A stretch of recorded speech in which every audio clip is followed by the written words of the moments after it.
നിങ്ങളുടെ ഇഷ്ട പരമ്പരകൾ എക്സ്ക്ലൂസീവായി സൺ നെക്സ്റ്റ് ആപ്പിലൂടെ തികച്ചും ഫ്രീ ആയി ഇപ്പോഴേ ആപ്പ് ഡൗൺലോഡ് ചെയ്യൂ. എന്നെ ഗോപാൽജി പുറത്തിറക്കിയത് മഞ്ജുവിനെയും അവളുടെ കുടുംബക്കാരെയും തകർക്കാനല്ലേ? അതെന്റെ കഴിവിന്റെ പരമാവധി നല്ലോണം ഞാൻ ചെയ്തോളാം. പക്ഷേ അതിന് നിങ്ങളുണ്ടാക്കുന്ന പ്ലാൻ അത് ഞാൻ നടപ്പിലാക്കുന്നൊന്നും പ്രതീക്ഷിക്കരുത്. എനിക്ക് എന്റേതായിട്ടുള്ള വഴികളുണ്ട്. അതിനെ ചോദ്യം ചെയ്യാനോ സ്കൂളിലെ പോലെ പ്രോഗ്രസ് റിപ്പോർട്ട് ചോദിക്കാനൊന്നും ആരും നിൽക്കണ്ട. ഇങ്ങനെയൊക്കെയാണെങ്കിൽ മാത്രം എനിക്ക് കാര്യങ്ങൾ മുന്നോട്ട് കൊണ്ടുപോകാൻ താല്പര്യമുള്ളൂ. ഇതിനൊന്നും സൗകര്യമില്ലെങ്കിൽ എന്നെ തിരിച്ച് ജയിലിലേക്ക് അയച്ചോളൂ. അച്ഛാ, പോലീസിനെ വിളിക്കേ.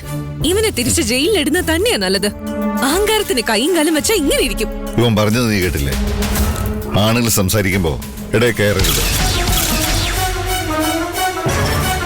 ഇവള് നിന്നെ കൈകാര്യം ചെയ്ത രീതി തെറ്റി. അവളൊരു ചെറിയ കുട്ടിയല്ലേ, ഇങ്ങനെയുള്ള ചെറിയ അബദ്ധങ്ങളൊക്കെ പറ്റും. മോൻ അതൊന്നും കാര്യമാക്കാൻ നിൽക്കണ്ട.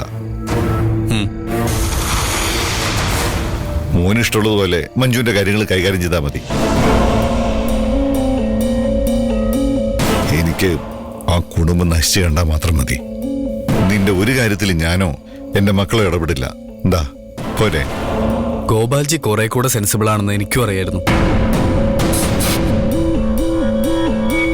പിന്നൊരു കാര്യം കൂടി, എന്റെ സെക്യൂരിറ്റിക്ക് വേണ്ടിയെന്ന് പറഞ്ഞ് 24 മണിക്കൂറും എന്റെ പിറകെ നടക്കുന്ന ആ പോലീസുകാരി ഉണ്ടല്ലോ, എന്താ അവളുടെ പേര്?